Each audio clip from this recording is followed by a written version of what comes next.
Good morning, welcome to another blog. আর আজকে আমরা আছি কোথায় আছি? This is the famous Kashmir. শ্রীনগরে আছি, একদম ডাল লেকের পাশে। সো কালকে রাতে এত টায়ার্ড ছিলাম, আর ব্লগ করতে ইচ্ছা হয়নি। তো আজকে জাস্ট হোটেল থেকে ডাল লেকটা একবার দেখবো, দেখে আমরা বেরিয়ে যাবো towards hour journey to Chandigarh. চলো। ডাল লেক ভারতের জম্মু ও কাশ্মীর রাজ্যের গ্রীষ্মকালীন রাজধানী শ্রীনগরে অবস্থিত একটি বিখ্যাত হ্রদ। যেটি দেখতে পাচ্ছেন, এটি কাশ্মীরের দ্বিতীয় বৃহত্তম নগর বেষ্টিত হ্রদ এবং পর্যটকদের জন্য শ্রীনগরের সবচেয়ে আকর্ষণীয় জায়গা। তো আমরা এখন ফেমাস শিকারা রাইড করছি কাশ্মীরে, শ্রীনগরে এসে ডাল লেকে। এর অপরূপ প্রাকৃতিক সৌন্দর্য, ভাসমান বাগান, হাউসবোট শিকারার জন্য এটি কাশ্মীরের মুকুটের রত্ন বা শ্রীনগরের রত্ন নামেও পরিচিত। ডাল লেক শ্রীনগরের জাবারওয়ান পর্বত উপত্যকা অবস্থিত। ফ্লোটিং মার্কেট এখানে বিক্রি করা হচ্ছে সমস্ত জিনিস, পাটুলির floating market.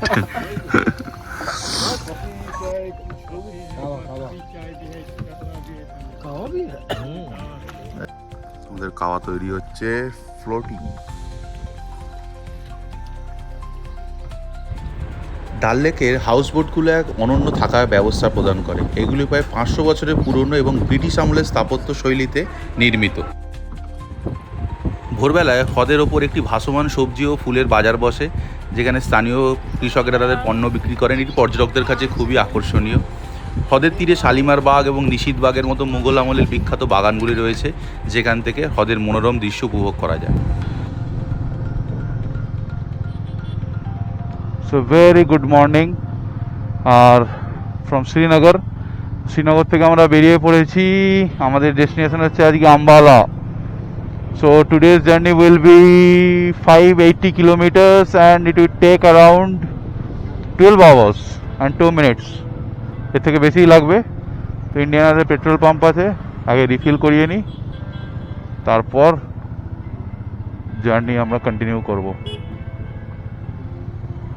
So let's go for refuel.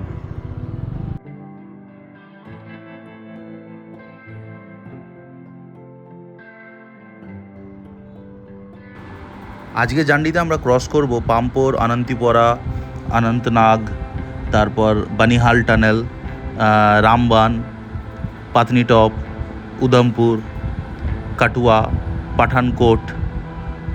এইগুলো হয়ে আমরা সোজা চলে যাব জালন্ধর থেকে লুধিয়ানা হয়ে আমরা একেবারে আজকে স্টে করব আম্বালায়। তো আপাতত সেটাই টার্গেট আছে।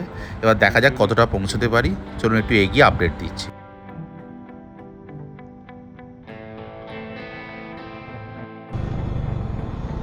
এখানে রাস্তায় কমন এরকমভাবে military movement.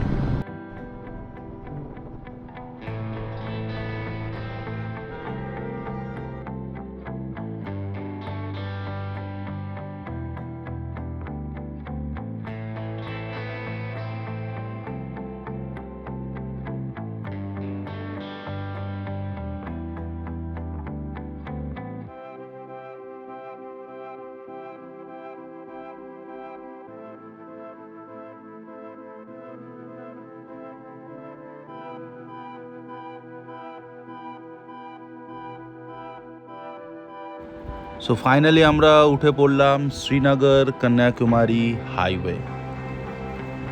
So this is the longest highway of India, connecting Jammu and Kashmir to Kanyakumari.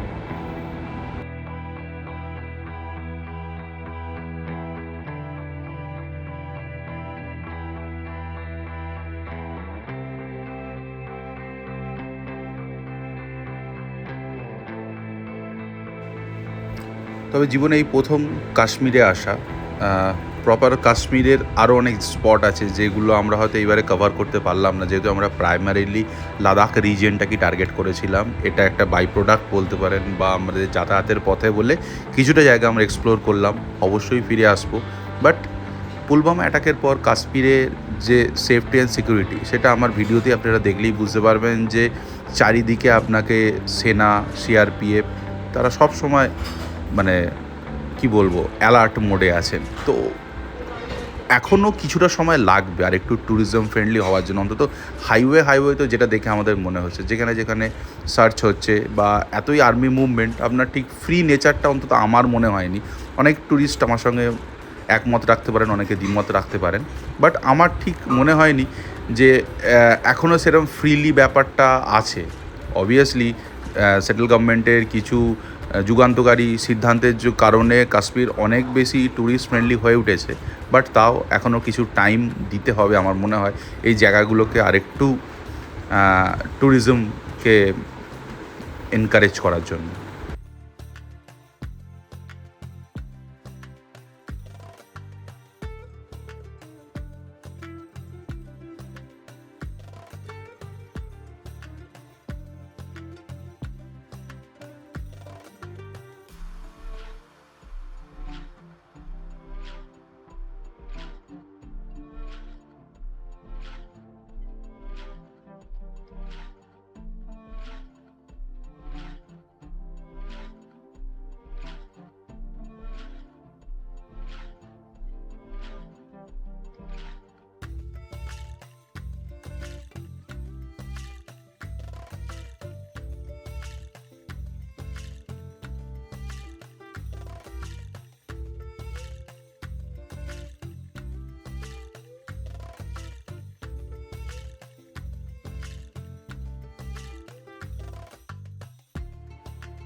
কাশ্মীরে কেশরের দোকান প্রচুর দেখতে পাচ্ছেন, আমরা রাস্তার আশেপাশে মোটামুটি আপনি প্রচুর দেখবেন কাশ্মীরি কেশরের দোকান।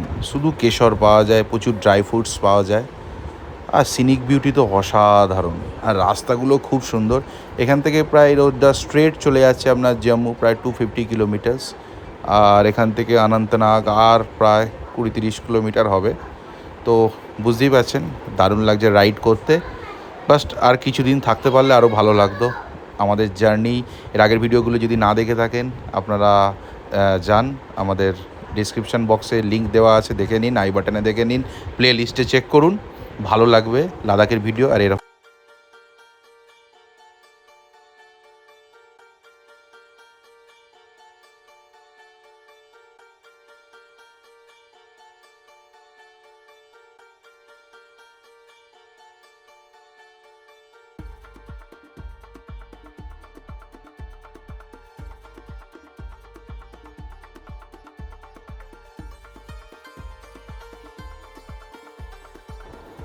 সো আমরা চলে এসেছি আজকের first toll of the day, যদিও আমাদের টোল পে করতে হবে না, বাট নেভারদিলেস এটাই ন্যাশনাল হাইওয়ের ফার্স্ট টোল আজকে আমাদের।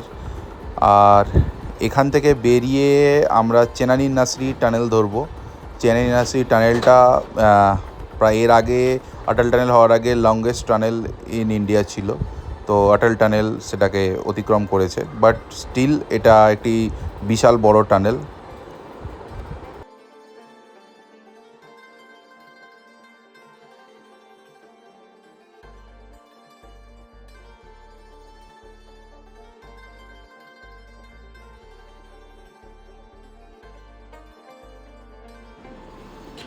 লাস্ট কয়েকটা বার কাশ্মীরে এই জঙ্গি হামলার পর, বা যেহেতু টেররিস্ট অ্যাটাক হয়েছিল আপনারা জানেন, পুলওয়ামা বা অ্যাটসেট্রা যা হয়েছিল, তো তারপর মোটামুটি কোনো আর্মির কনভয় মুভমেন্ট হলে আর্মি একটা নির্দিষ্ট জায়গায় আপনাকে দাঁড় করিয়ে দেয়, কনভয়টা একটু এগিয়ে গেলে তারপর আপনাকে ছাড়া হয়। তো this is for the safety and we must appreciate that.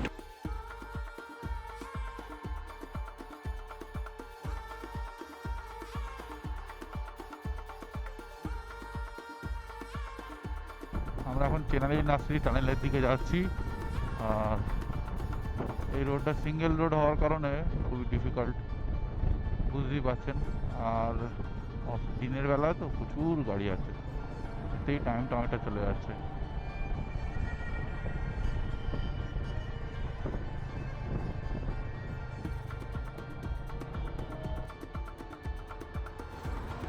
রাস্তায় যা গরম হচ্ছে, আর এই আমাদের যে সমস্ত গিয়ার্সগুলো পরে দেখে মনে হচ্ছে না যে আমি কাশ্মীর দিয়ে যাচ্ছি, মানে সত্যিই গরম হচ্ছে এখন, মানে টেম্পারেচার প্রায় 27-28 ডিগ্রি বা তার থেকেও বেশি হয়তো হতে পারে। তো তো কোথাও একটা দাঁড়াতে হবে, একটু রেস্ট করতে হবে। হোপফুলি সবাইকে বলা আছে চেনানি নার্সারি টানেলটা ক্রস করে তারপর দাঁড়াবো, বিকজ সবাই একসাথে কিপ আপ করতে পারছে না যেহেতু খুব কনজেস্টেড রাস্তা। তো চলুন টানেলটাকে ক্রস করি, তারপর সবাই মিলে দাঁড়াবো। আমরা এখন NH44 দিয়ে এগিয়ে যাচ্ছি, এরপর 244A ধরতে হবে 4.8 কিলোমিটার পর। এই রোডটাই সম্ভবত কন্টিনিউ হবে, ম্যাপে এরকম দেখায়, অবলিক দিয়ে আবার NH44ও দেখাচ্ছে। তো this is how the Kashmir looks beautiful. Particular কাশ্মীরের ট্রিপ নিয়ে একবার আসবো, তো আপনারাও সাথে থাকুন। আপনাদের আশীর্বাদ হলে সব জায়গাতেই যেতে পারবো। তো যেহেতু লেহ লাদাখ ট্রিপ ছিল, আমরা আর কাশ্মীর বেশি এক্সপ্লোর করলাম না, তাও যতটুকু বাইক নিয়ে আসার দৌলতে যতটুকু টাইম এদিক ওদিক করা যায়।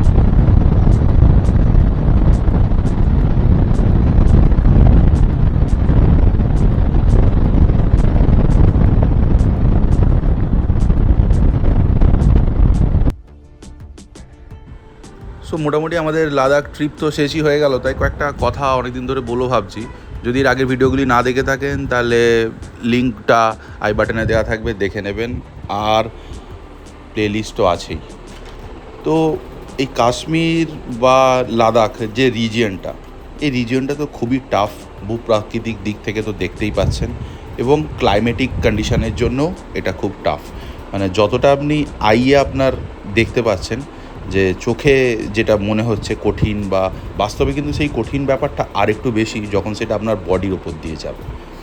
তো এখানে যখন আসবেন সেরকমভাবে মেন্টালি প্রিপেয়ার হয়ে আসবেন, বাড়ির কোনো চিন্তাভাবনা মাথার মধ্যে রাখবেন না, বিকজ এখানে রাস্তাগুলো আমরা সাধারণত যারা প্লেনসে থাকি সেখান থেকে অনেকটা ডিফারেন্ট। এখানের যে ট্রাফিক রুলস সেইগুলো একটু অন্যভাবে চালিত হয়, মানে সবাই রুলস ফলো করে। সাধারণত এখানে কোনো সিগন্যালিংয়ের ব্যবস্থাটা লিমিটেড। তো সুতরাং চেষ্টা করতে হবে নিজের যে ট্রাফিক অ্যাওয়ারনেস, নিজের যে সিভিক সেন্স, সেইগুলোকে কাজে লাগিয়ে করা। দেখতে পাচ্ছেন প্রচুর ঘোড়া যাচ্ছে, আমাদের এখানে যখন গরু নিয়ে যায় এখানে প্রচুর ঘোড়া নিয়ে যাওয়া হয়। এটা এখানকার অন্যতম একটি পশুপালন, একটি জীবিকার মধ্যে পড়ে।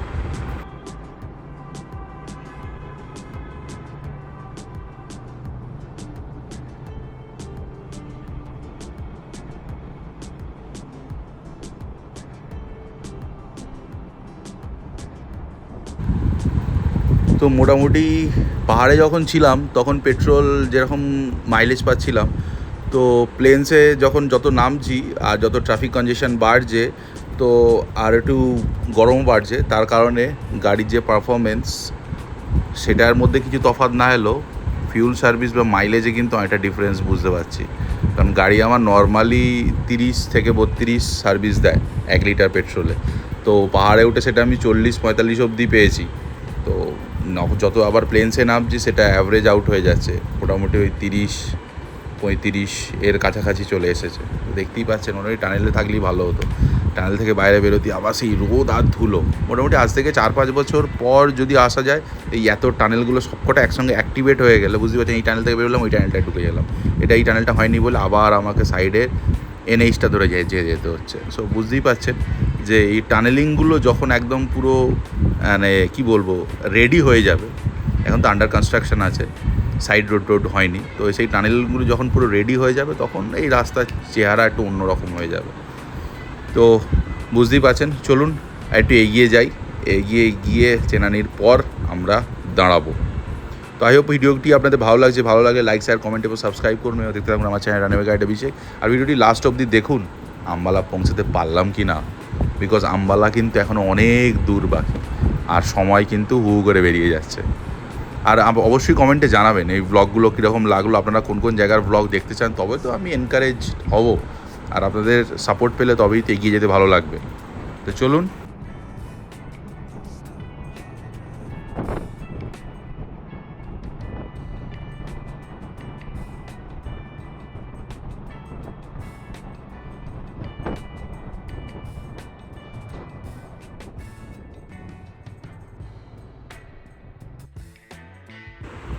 আমরা এখন মোটামুটি অনন্তনাগ ক্রস করে ওই রামবানের কাছাকাছি আছি।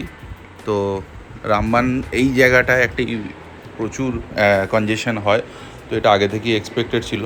তো এই কনজেশনটা পেরিয়ে গেলে আমরা চেনানি পাবো, চেনানি পেলে তারপর আমরা উধামপুর যাব। তো তারপর এটি শর্টকাট বাইকের জন্য আছে, দেখা যাক হোপফুলি সেটা যদি আমরা ধরতে পারি। তো এই কনজেশনটাকে পেরোতে হবে রামবানের।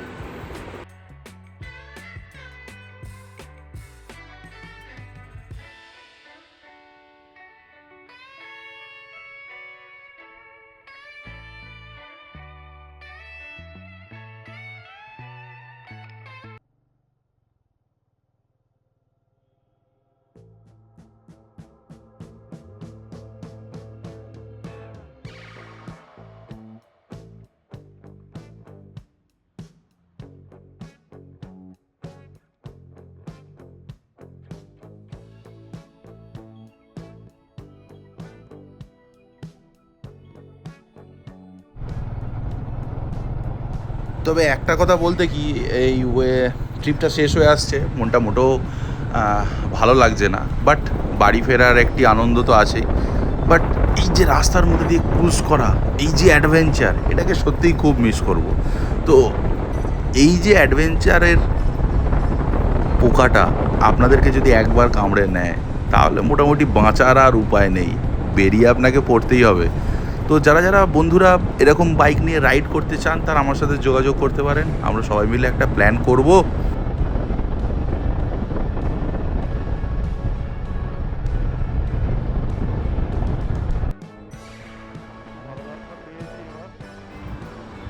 সো দেখতেই পাচ্ছেন আমরা NH44 ধরে ক্রুজ করছি, আর আমরা প্রায় সকাল থেকে 110 কিলোমিটার মতো রাইড করে নিয়েছি।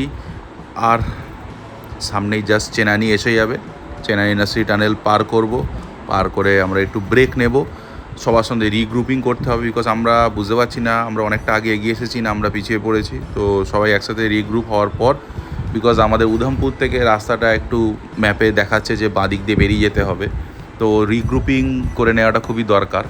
তো চলুন এগিয়ে যাই, এগিয়ে গিয়ে দেখা হচ্ছে।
আমরা এখন প্রবেশ করছি।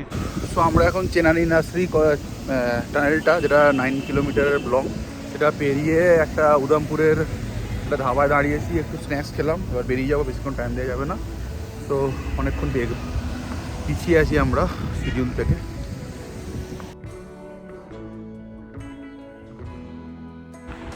সো মোটামুটি আমরা উধামপুর থেকে একটি লেফট টার্ন নিয়ে একটু ভিতরের রাস্তায় ঢুকে গেছি, যেটা আমাদের NH44, সেই জন্য ছাড়তে হলো, যেটা আমাদের অনেকটা আরও 30-40 কিলোমিটার রাস্তাকে সেভ করবে।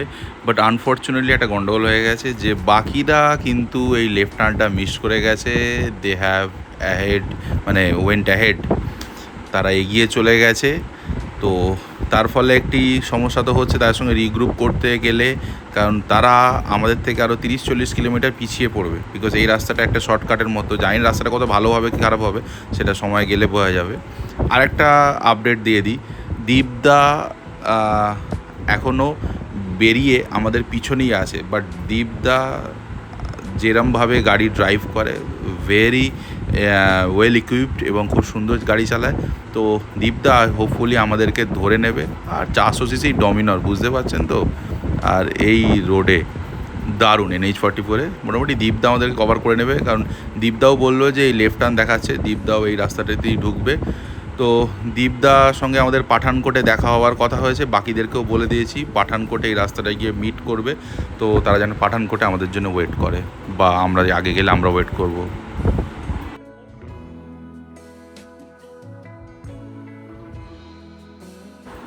এই রাস্তাটি মোটামুটি একটা কোনো ফরেস্ট বা কোনো প্রোটেক্টেড এরিয়া মনে হচ্ছে, কারণ বিকজ এখানে গ্রিনারিজটা অনেক বেশি এবং কিছু সাইনবোর্ডস দেখলাম, কোনো রিজার্ভ এরিয়া মনে হচ্ছে। তা মোটামুটি অন্ধকার হওয়ার আগে আমাদের বেরিয়ে যেতে হবে।